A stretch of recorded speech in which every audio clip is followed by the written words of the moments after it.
Dito tayo mga ka-LG sa ating tanim na gulay. Okay, share po natin yung ginamit natin na herbicide. Share natin mga ka-LG yung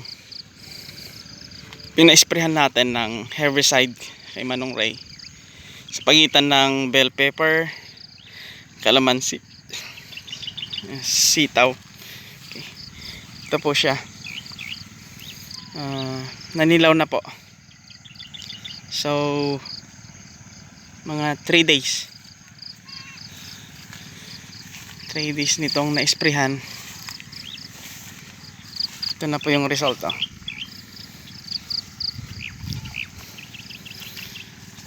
Ang ginamit natin dito is yung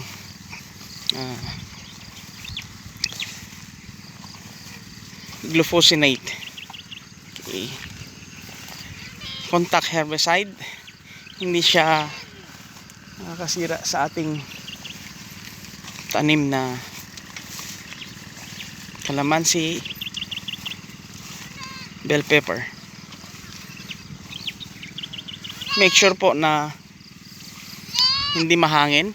Then may nabibili po sa online yung parang pangsaklob. Okay.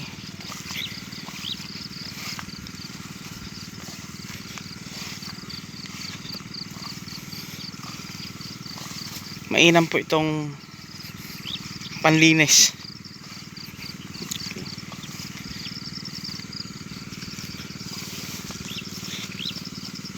Huwag kayong gagamit ng glyphosate kasi si glyphosate is systemic, ugat. Daming bunga ngayon.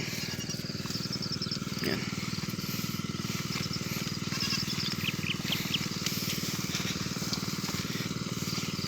Ito yung bunga ng ating sitaw.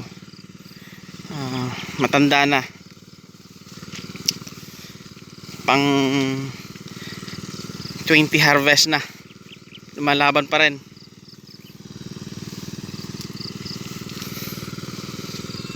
Okay.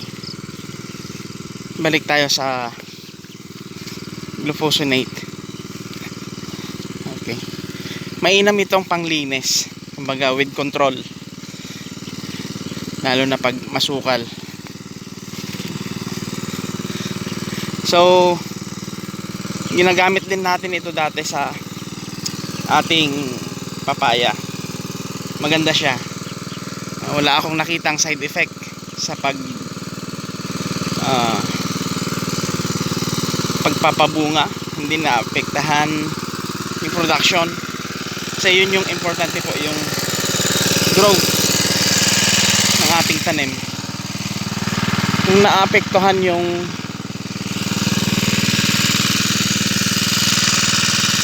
paglaki ng ating tanim na mga gulay kaya prutas, huwag tayong mag-try. Okay? Pero tested na po ito para sa akin na gumagamit ng herbicide, except doon sa mga hindi po gumagamit, kasi nga talagang may effect sa lupa. Although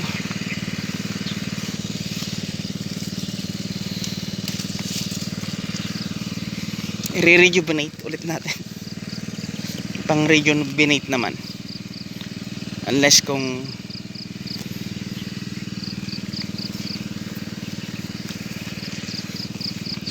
sagad-sagad yung paggamit mo ng herbicide, talaga masisira yung lupa. Sa atin kasi gumagamit din tayo ng organic. Okay. Yung basal application dito, grabe yung nilagay natin dito bago tayo naglagay ng plastic mulch. Okay.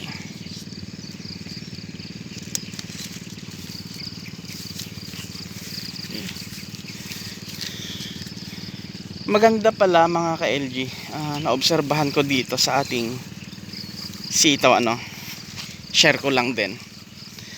para sa mga magsisitaw. Okay, pag mayroon pa lang ito, yung canopy, yung atip, tingnan nyo yan, daming bunga dyan, kita ba? Ayan yan. Oh. Compare dito sa walang canopy, dito lang siya kasi kukumpulan lang. Pag naabot na niya itong tie wire dito, kukumpulan na lang sila dyan.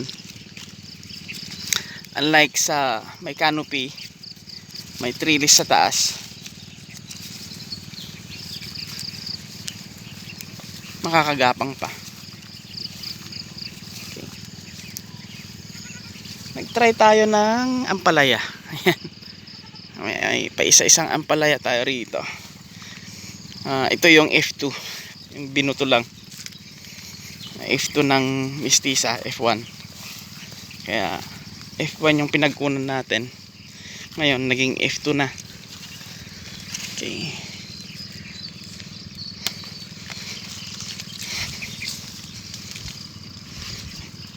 Ito siya. Pero wala pa tayong nakikitang bunga.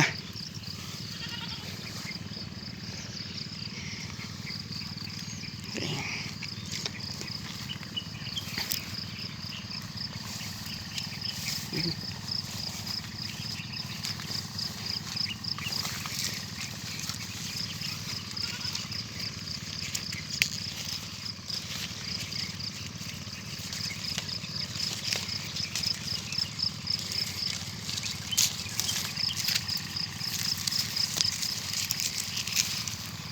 Katabi natin, ha-harvest na rin sana ngayon kaso linggo. Wala daw buyer pag linggo, pero minsan naman kasi may buyer yan Sabi ng here, naputol siguro yan. Okay.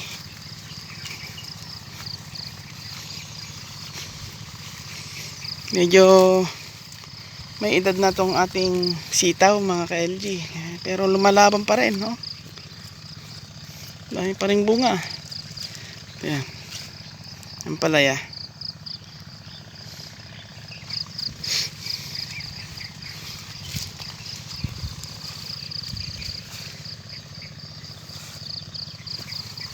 Okay. Ito nanilaw na.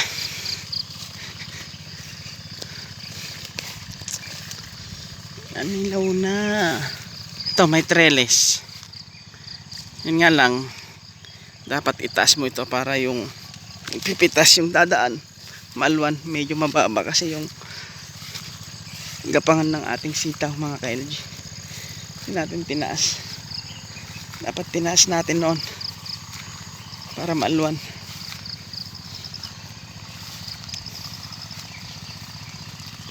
Okay, ito yung ating kalamansi. Ito, hindi ito kalamansi pagkalam ko kwanto iba yung kanyang laki kasi yung pinaka rootstock nito is kalamunding.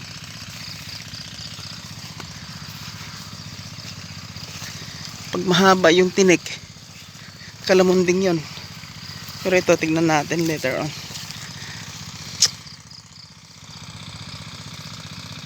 Walang tinik baka kalamansi ito.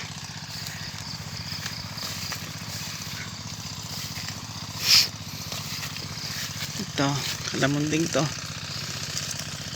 Itong type na to may tinik. Yan, kalamunding yan, may tinik. Yan, yan. Yun galing doon sa baba, kailangan maputol. Dala tayo ng pruning shear later on. Yan naman yung trabahuin natin.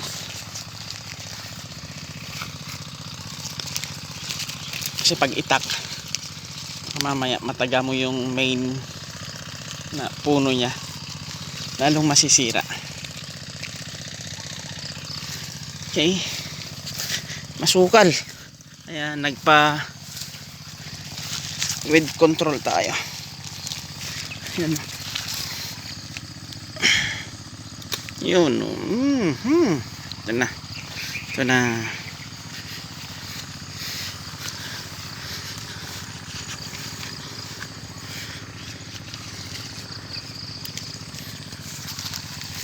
Kinukuha natin ito mga ka-LG.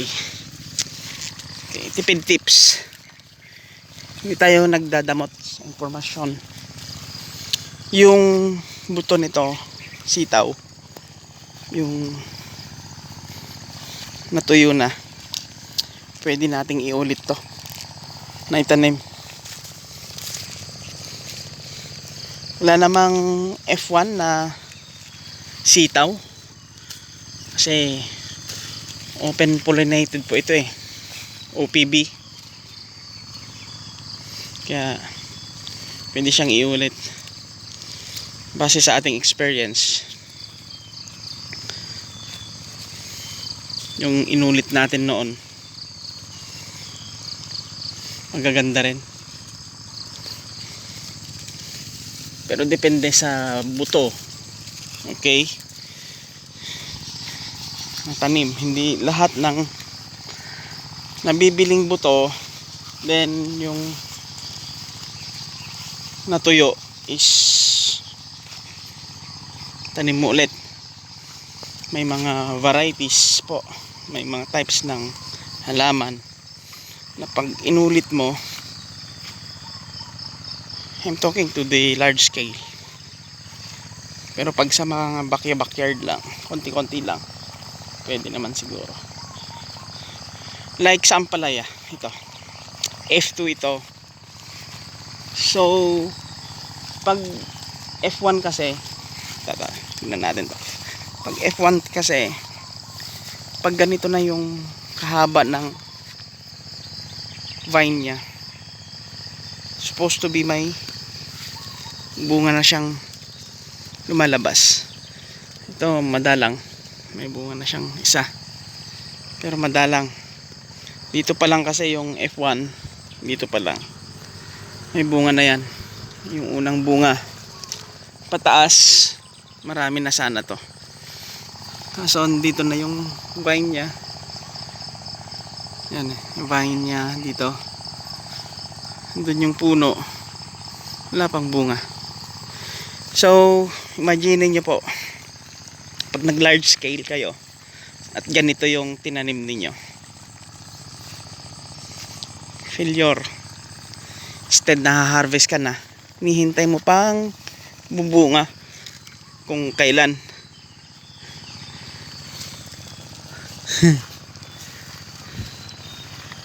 Oh, ito po yung isang example. O yun, isang bunga dito.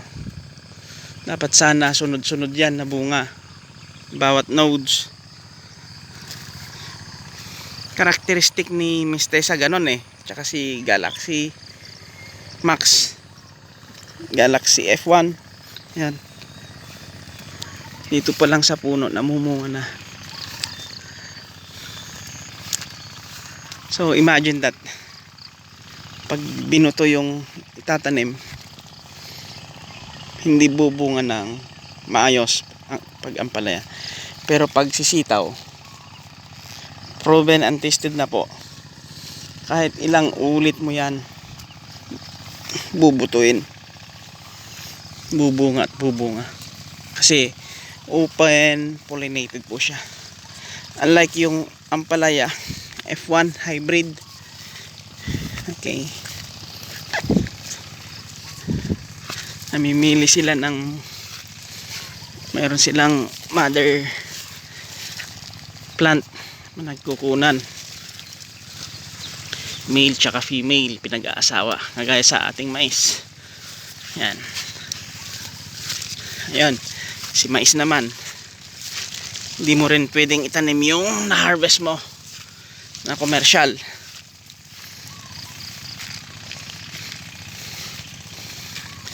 Tutubo, bubunga, yun nga lang maliliit sa mais naman. Itong satsal, bubunga din ito. Kaso hindi siya yung kagaya ni F1 na productive.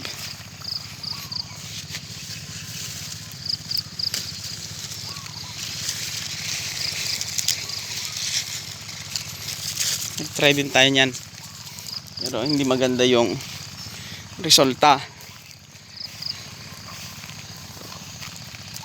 Yan o, ito ang haba na ng kanyang vine.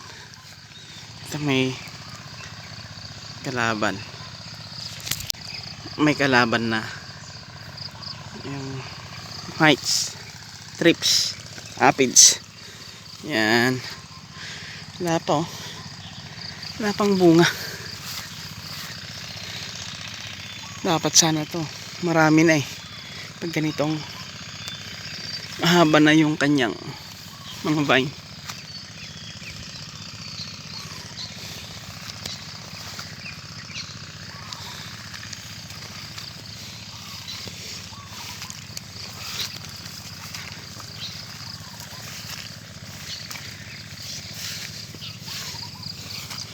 Pipino mga ka-LG, experience nyo pag binuto, pwede ba? Paki-comment nyo nga yung, kasi hybrid tong pipino natin. May siningit tayo rito na pipino, hybrid ito, mabunga kung mabunga. Hindi ko alam kung yung F2 na nito is mabunga pa rin. Okay, mga nakaranas po dyan, paki-comment po. Okay, hanggang sa muli mga ka-LG, happy farming, mag-iingat po tayo. Okay, sharing is caring. Kung ano yung mga best practices po ninyo sa mga sa pagtatanim ninyo ng gulay, paki-share naman, paki-comment po rito.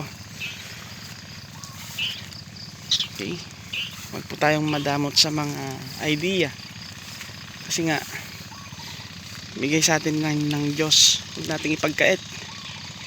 Makakatulong tayo sa mga kapwa natin farmer, good, kasi it's better to give than to receive. Okay, sharing is caring. Okay, happy farming, ingat po tayo lagi. Have a good day.